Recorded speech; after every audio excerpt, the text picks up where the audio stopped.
दोस्तों नमस्कार। योगी और मोदी की सरकार सड़क से लेकर संसद तक और संसद से सुप्रीम कोर्ट तक चौतरफा घिर गई है। उसके पास कोई जवाब नहीं सूझ रहा है। चारों ओर से घिरी यह सरकार सुप्रीम कोर्ट में लानत मलानत सह रही है और अब उसको अपनी ही बोली हुई बात कि सरकार को जनता ने चुन लिया है और उसके बाद वह सरकार तानाशाह हो गई है, इसकी यादें अब इस बार उसको संसद में भी आ रही हैं और सुप्रीम कोर्ट में भी। दोस्तों, आज दो महत्वपूर्ण मामलों की सुनवाई हुई सुप्रीम कोर्ट में। एक नीट यूजी परीक्षा है एमबीबीएस की, जिससे आदमी डॉक्टर बनता है, उसको लेकर सुप्रीम कोर्ट में सुनवाई चल रही है। लगातार सरकार को सुप्रीम कोर्ट में याचिकाकर्ताओं के वकीलों ने आड़े हाथ लिया हुआ है। दूसरी तरफ संसद में राहुल गांधी और अखिलेश यादव यानी इन दोनों की जोड़ी ने धर्मेंद्र प्रधान को पानी पिला के रख दिया है। अखिलेश यादव ने तो आज बोलते हुए यहां तक कह दिया कि मंत्री जी जब तक रहेंगे तब तक छात्रों को न्याय नहीं मिलेगा। एक बात यह, दूसरी तरफ राहुल गांधी ने आज नीट यूजी परीक्षा पेपर लीक मामले में दो टूक कहा कि देश इस स्थिति में सरकार ने ला दिया है कि भ्रष्टाचारियों को लगता है कि उनके पास पैसा है तो वह पूरा सिस्टम खरीद सकते हैं, एजुकेशन सिस्टम खरीद सकते हैं, परीक्षा खरीद सकते हैं, और यही खरीदारी दिखाई दे रही है। और उसका सुप्रीम कोर्ट में भी सच खुल के सामने आ रहा है और संसद में भी सामने आ रहा है। संसद में विपक्ष के नेता राहुल गांधी ने कहा कि यह देश एक ऐसे सिस्टम की तरफ बढ़ता जा रहा है जहां पैसे से और भ्रष्टाचार की बदौलत सब कुछ खरीदा जा सकता है। वहीं एक से एक परतें नीट और यूजी परीक्षाओं की संसद में खुलती जा रही हैं। सबसे रोचक बात खुलकर आई है कि 2500 करोड़ का धंधा है पेपर लीक का। जी हां दोस्तों, 2500 करोड़ का पेपर लीक का धंधा है, जिसकी जड़ें बिहार, देश के सबसे गरीब राज्यों बिहार और झारखंड से लेकर और देश के सबसे समृद्ध राज्यों में से एक और प्रधानमंत्री मोदी के राज्य गुजरात तक फैली हुई। हर राज्य में इसका नाभिनाल जुड़ा हुआ है और एक एक करके सुप्रीम कोर्ट में याचिकाकर्ताओं के 3 महत्वपूर्ण वकीलों, जिनमें कि जे नेदुम्पारा, नरेंद्र हुड्डा और संजय हेगड़े ने तो बकायदा कविता कह डाली, इधर उधर की बात न कर। वहीं नेदुम्पारा ने कहा कि 2500 करोड़ रुपए का धंधा है और यह धंधा इतना खतरनाक है कि कुल 50,000 सरकारी सीटें हैं हमारे देश में और उन 50,000 सरकारी सीटों की इन पेपर लीक के जरिए 50 लाख से 1 करोड़ रुपए के बीच बिक्री होती है। जी हां दोस्तों, यह कब हो रहा है? तो देश की सर्वोच्च ईमानदार सरकार प्रधानमंत्री मोदी की बैठी हुई है, जहां की 50 लाख से 1 करोड़ रुपए तक के ठेके लिए गए पेपर लीक के हर छात्र के लिए। जरा सोचिए कि ये सरकार और ये समाज आरक्षण पर आंसू बहाता है, कहता है कि आरक्षण से सारी हमारी नौकरियां खा ली गई हैं, लेकिन यह समाज और यह सरकार इन धांधलियों पर, इन भ्रष्टाचार पर, इस तरह की अराजकता पर, इस तरह के पूरे गैंग पर, जो नकल माफियाओं का गैंग है और अरबों का धंधा है, जिसकी बदौलत न सिर्फ कॉलेज चल रहे हैं बल्कि सरकारें चल रही हैं, इस पर हमारे समाज और सरकार की ओर से कोई बड़ा सवाल नहीं खड़ा हो पा रहा है। नीट यूजी परीक्षा में कल्पना करिए 23,33,000 बच्चे शामिल हुए, उसमें से 2321 को 700 से ज्यादा अंक आए। ये परीक्षाएं 1404 परीक्षा केंद्रों पर हुई। 276 शहरों और 25 राज्यों में इन परीक्षाओं को लिया गया। आज संसद में अखिलेश यादव ने पूछा धर्मेंद्र प्रधान से, लोकसभा अध्यक्ष ओम बिरला के जरिए, कि क्या उन परीक्षा केंद्रों पर कोई व्यवस्था थी? तो व्यवस्था कहीं नजर नहीं आ रही है। आप डॉक्टर बनाते हैं, आपने सुना होगा लोग लगातार मजाक उड़ाते हैं कि आरक्षण से आया हुआ है इसलिए इलाज गड़बड़ कर रहा है, आरक्षण से आया है इसलिए तौलिया छोड़ दिया है, आरक्षण से आया होगा इसलिए कैंची छोड़ दी है। क्या कभी इस पर सवाल नहीं होना चाहिए कि घुसखोरी से आया है, भ्रष्ट बाप के अवैध कमाइयों के जरिए आया है, इसलिए गलत ऑपरेशन करेगा, इसलिए यह बड़े बड़े नर्सिंग होम खोलेगा और जनता को जहां जरूरत नहीं है टेस्ट की, जहां ऑपरेशन की जरूरत नहीं है, वहां यह ऑपरेशन करेगा भ्रष्टाचारी डॉक्टर। यह आज का नहीं है, यह वकील बता रहे हैं। वह याचिकाकर्ताओं की तरफ से नेदुम्पारा जो सीनियर वकील दाखिल हुए, उन्होंने कहा कि यह पेपर लीक का सिलसिला 2013 से चला आ रहा है, 2013 से लेकर आ रहा 2024, जिसमें मोदी सरकार के 10 साल गुजर चुके हैं, पवित्र 10 साल, जिसमें भ्रष्टाचार का कोई नामो निशान नहीं है। उस सरकार के बीच यह भ्रष्टाचार हुआ है जहां 50 लाख रुपए से 1 करोड़ तक की सीटें बिक रही हैं। यह तो औसत है, कहीं इससे भी ज्यादा होगा। तभी तो इस देश में डॉक्टर के बच्चे डॉक्टर बनते हैं, इस देश में नर्सिंग होम हर डॉक्टर का बेटा खोल देता है, इस देश में हर नर्सिंग होम या सरकारी कॉलेज से निकला हुआ डॉक्टर जो कोई फीस नहीं लेता सरकारी हॉस्पिटल में नौकरी करते हुए मुश्किल से 75,000 से 1.5 लाख की सैलरी पाता है। लेकिन आप जरा देखिए कि वो 10 साल की कमाई में विशाल विशाल नर्सिंग होम खोल देते हैं। आखिर ये पैसे का तंत्र आता कैसे है? तो उसका रास्ता नीट यूजी से होकर जाता है।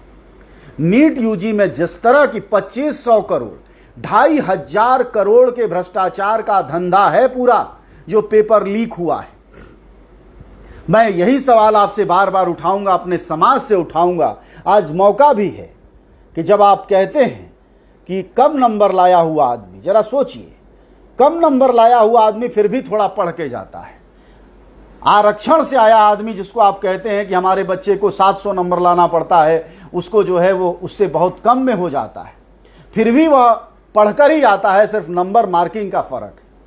लेकिन जो लोग भ्रष्टाचार के जरिए आ रहे हैं, पेपर लीक के जरिए आ रहे हैं, कभी हमारे समाज ने इस पर प्रदर्शन किया होता, कभी हमारे समाज ने इसके खिलाफ खड़े हुए होते, घर चौक चौराहों शादी ब्याहों पार्टियों में इन पर कभी बहसें हुई होती कि किस तरह से भ्रष्टाचारियों का एक बड़ा हिस्सा भारत में डॉक्टरी पेशे का पूरा स्कैम चला रहा है। जहां आपको इलाज कराना है वहां आपको अल्लाह और भगवान का प्यारा कर दे रहा है। इस पर कभी सवाल क्यों नहीं उठता है? और लगातार इस पर प्रश्न उठते रहे हैं। लेकिन जरा सोचिए, प्रधानमंत्री मोदी की सरकार ने ठीक से जुबान नहीं खोला है। आज भी अगर संसद में को आप सुन रहे होंगे तो संसद में धर्मेंद्र प्रधान आए ऊं से ज्यादा नहीं कर पा रहे थे, न राहुल गांधी के सवालों पर और न ही अखिलेश यादव के सवालों पर। राहुल गांधी ने जो बात कही है उससे हम सब 100% सहमत होंगे कि हमारा देश एक ऐसे सिस्टम की तरफ, एक ऐसे एजुकेशन सिस्टम की तरफ बढ़ता जा रहा है जहां पैसे की बदौलत कुछ भी खरीदा जा सकता है। वहां मेधावी तेज का कोई मतलब नहीं है। इसलिए भी मैं बार बार कह रहा हूं कि जिन लोगों को लगता है, खासकर डॉक्टरी पेशा, इंजीनियरिंग के जो बच्चे पढ़ते हैं, जिनको नौकरियां मिलती हैं, उनके माँ बाप को लगता है कि हमें आरक्षण ने धूल चटा दिया है। उन माँ बाप से हमारा कहना है कि आरक्षण तो आपसे 50% ले जाता है, लेकिन बचे हुए 50% में यह पेपर लीक आपको कहीं का नहीं छोड़ता है। उसकी तो फिर भी ऐतिहासिक वजहें हैं और ज़रूरतें हैं। ये भ्रष्टाचार की क्या ज़रूरतें हैं? कभी आपने इस पर कोई प्रदर्शन किया है? इस पर कोई सवाल उठाया है? प्रधानमंत्री मोदी को वोट देते हुए उनके मंत्रियों से ये पूछा है कि हमारे बच्चों के साथ क्या हो रहा है? अरे अब तो गिरेबान पकड़ने का वक्त आ गया है शिक्षा मंत्री के, क्योंकि वो कह रहे हैं कि पिछले 7 वर्षों में 70 पेपर लीक नहीं, एक के भी पेपर लीक के कोई सबूत नहीं है। बहुत साफ कहा है, आज ही संसद में कहा है कि एक पेपर लीक का कोई सबूत नहीं है। सबूत ढूंढने का काम आपका है, क्योंकि हमने आपको सरकार में रखा है। एजेंसियां आपके मातहत हैं, क्योंकि आप सरकार में उस मंत्री पद पर हैं, प्रधानमंत्री पद पर हैं। और आप देश को यह बताते हैं कि एक पेपर लीक नहीं हुआ है। तो आखिरकार हजारीबाग में क्या हुआ है, पटना में क्या हुआ है, राजकोट में क्या हुआ है, प्रधानमंत्री मोदी के गुजरात के राजकोट में, ये सब क्या है, इसकी जवाबदेहियां किसकी है? यह बेहद चिंता का विषय है। और ऐसे में आखिरी बात यह बहुत क्लियर कट समझ में आती है कि जब तक यह शिक्षा मंत्री रहेंगे छात्रों को न्याय नहीं मिलेगा। और ये बात दावे के साथ आज अखिलेश यादव ने कहा है। अखिलेश यादव संसद सदस्य हैं, विपक्ष की दूसरी बड़ी पार्टी है, इंडिया गठबंधन के प्रमुख घटक दल हैं, और अगर वह मांग करते हैं तो इसको प्रमुखता से उठाया जाना चाहिए कि अगर वो कह रहे हैं कि इन मंत्री के रहते नीट यूजी छात्रों को रोज न्याय नहीं मिल सकता है, तो इसको मर्म को समझने की जरूरत है कि जो शिक्षा मंत्री आज की तारीख में संसद के भीतर, जहां की परत दूसरी तरफ सुप्रीम कोर्ट में खुलता जा रहा है, सच सामने आता जा रहा है कि ये कितना बड़ा भ्रष्टाचार का अड्डा है, और उसमें सरकार की भागीदारी के बगैर, सरकारी अधिकारियों की भागीदारी के बगैर इतना बड़ा भ्रष्टाचार का नेक्सस नहीं खड़ा हो सकता है। बावजूद अगर शिक्षा मंत्री यह कहते हो कि एक पेपर लीक नहीं हुआ है 7 साल में, तो आप इसको समझ सकते हैं, इस इशारे को, इस दावे को समझ सकते हैं कि असल में अब किन चीजों की जरूरत है इस देश को। जिस तरह से आप कल्पना करिए 23,33,000 बच्चे परीक्षा में शामिल हो, कितने बच्चों का भविष्य है इस देश में? कितने माँ बाप ऐसे हैं जो मेडिकल तक अपने बच्चों को भेज सकते हैं? तो यानी गरीबों तक तो भ्रष्टाचार था ही भाई। मामूली गिनती में आपको नहीं मिलेंगे इस देश में लोग जो अपने बच्चों को एमबीबीएस की पढ़ाई करा सके, क्योंकि इस देश में भारत सरकार ही 80 करोड़ लोगों को जब 5 किलो राशन देती है और इस नाम पर देती है कि गरीबी रेखा के वो नीचे हैं, तो बाकी बची आबादी में से 10 करोड़ लोग इस देश में नहीं मिलेंगे आपको जो अपने बच्चों को एमबीबीएस की सरकारी स्कूलों में दाखिला करा पाए, कॉलेजों में। तो वैसे लोग जिनके बच्चे ट्यूशन कोचिंग करके लाखों रुपए खर्च करके जो इस सपने को देख रहे होंगे, वह सपना किस तरह धूसरित प्रधानमंत्री मोदी ने हिंदू और मुसलमान के नारों के बीच कर दिया है, यह आपको साफ समझना चाहिए। अब नीट यूजी का रिश्ता कांवड़िया से क्या है, मैं आपको एक बार बताने की कोशिश करता हूं। अब समझना आपको है, मानना आपको है। नीट यूजी एक ऐसी परीक्षा है जिसमें कि मोदी के वोटर का बड़ा हिस्सा, उनके बच्चे बच्चियां परीक्षा दे रहे हैं। आप जिससे बात करेंगे, पैसे वाले लोग ही नीट यूजी की परीक्षा देते हैं, उनके बच्चे ही आमतौर पर जाते हैं एमबीबीएस में डॉक्टर बनने।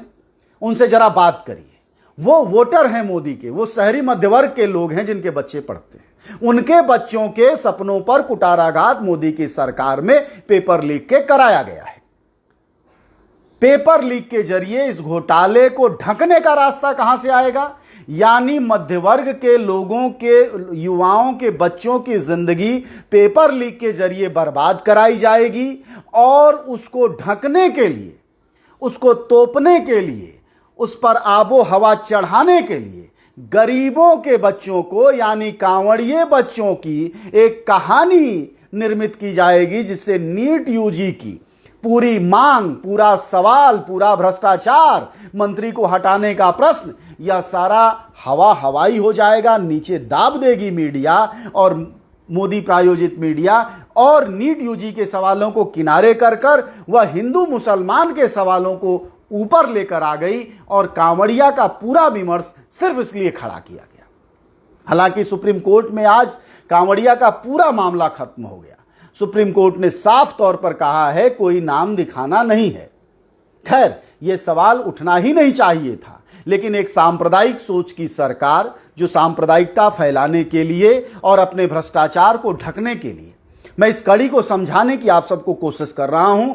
दोनों कड़ियों का बिल्कुल युग्म बनता है, एक जोड़ा बनता है, और वो जोड़ा ये है कि पहले नीट यूजी में जो 23,33,000 बच्चे भागीदार हुए, जो कमाने खाने वाले परिवारों के हैं, जिनके महीने की औसत आमदनी आप मान के चलिए 40-50 हज़ार रुपए से कम की नहीं होगी, जिनके बच्चे नीट यूजी में बैठ रहे हैं, क्योंकि ना वो कोचिंग पढ़ा सकते हैं, ना वो किताबें दे सकते हैं, जो इससे गरीब होंगे, उनके बच्चों की जिंदगी पेपर लीक के जरिए जब मोदी सरकार में बर्बाद हो गई, जब उनके सपने खत्म हो गए, जब उनके सपनों को लेकर देश में बवाल उठने लगा, सवाल उठने लगा, सुप्रीम कोर्ट जाग गया, संसद भवन में सवाल उठने लगा, तब जाकर मोदी सरकार ने ये एक नया रास्ता निकाला अपने डबल इंजन की सरकार से, योगी जी के जरिए, कि कांवड़िया बवेला खड़ा कर दो।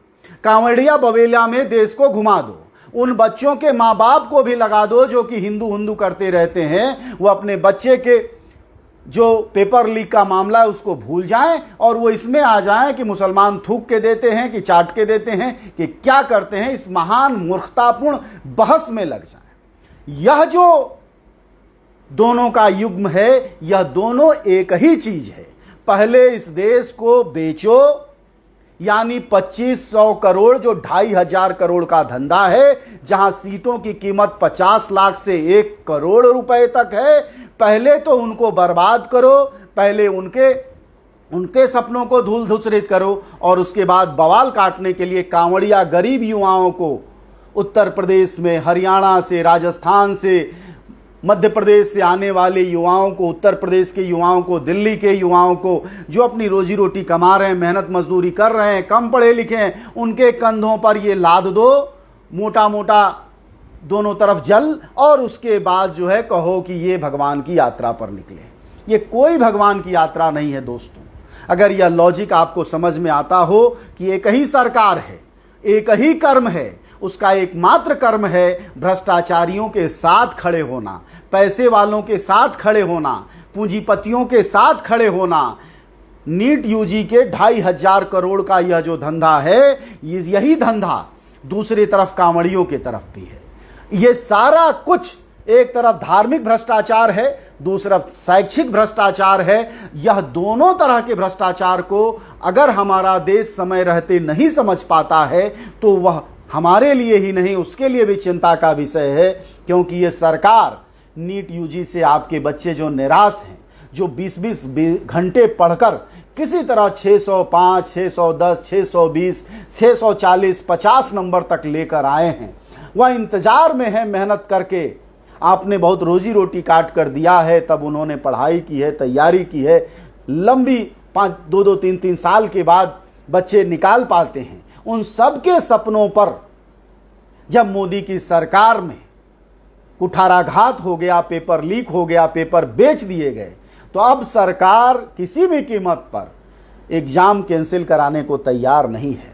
लेकिन वही माँ बाप, इस देश में अगर ये वाजिब सवाल है कि 50 लाख से 1 करोड़ में सीटें बिक रही हैं, अगर यह प्रश्न वाजिब है कि 2500 करोड़ का नीट यूजी का पूरा स्कैम है, तो जाहिर तौर पर उन माँ बाप को भी संसद के मुकाबले सड़कों पर खड़ा होना चाहिए, क्योंकि यह अधिकार का सवाल है, उनके बच्चों के भविष्य का सवाल है, इस देश में डॉक्टरी पेशा का सवाल है।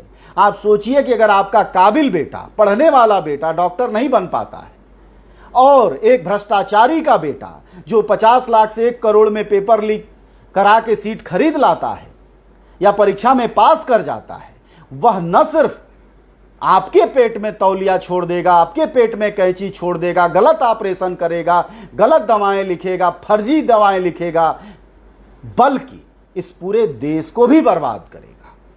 इसलिए माँ बाप को इस बात की चिंता करनी चाहिए कि हिंदुत्व से भी आगे इस देश में इंसानियत है, और नीट यूजी में जो घोटाला हुआ है उसका रिश्ता सीधे तौर पर कांवड़ियों के बवाल से है। और उस बवाल का रिश्ता, जैसा कि मैंने आपको समझाया कि सरकार ने नीट यूजी के भ्रष्टाचार को ढकने के लिए एक नया रास्ता निकाल लिया, वह कांवड़ियों का था।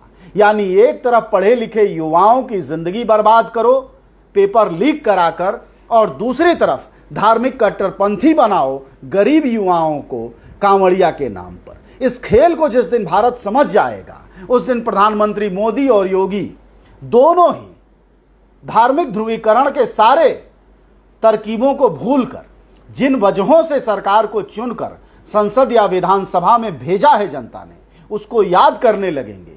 और आप यकीन मानिए, बिल्कुल उस तरह याद करेंगे जैसे आपके बच्चे इमला याद करते हैं, जैसे डिक्टेशन याद करते हैं, क्योंकि जनता की चुनी हुई सरकार है। हमने चुनकर संसद में भेजा है, लेकिन हमारे करोड़ों लोगों को इन सरकारों ने किस हालत में पहुंचा दिया है, इसको नीट यूजी और कांवड़िया विवाद से समझ सकते हैं, जहां आखिरी आसरा इस देश को सुप्रीम कोर्ट से है। खैर, सुप्रीम कोर्ट क्या फैसला देगा थोड़ी देर में आपको पता चल जाएगा, लेकिन इन दोनों के युग्म को अगर आप समझ जाएंगे, कांवड़िया और नीट को, तो आप मोदी और योगी की सरकार को की नीतियों को भी समझ पाएंगे और सच को भी। शुक्रिया आप सबका। आपको विश्लेषण कैसा लगा ये हमें जरूर बताइएगा। साथ ही साथ इस बात को आपको ठीक लगे तो इसे आगे बढ़ाइए, लोगों में ले जाइए, और इस जो द्विज बनाया है, जो दो चीजों का युग बनाया है मोदी और योगी की सरकार ने, इसका पर्दाफाश एक नागरिक के तौर पर करने की बहुत जरूरत है।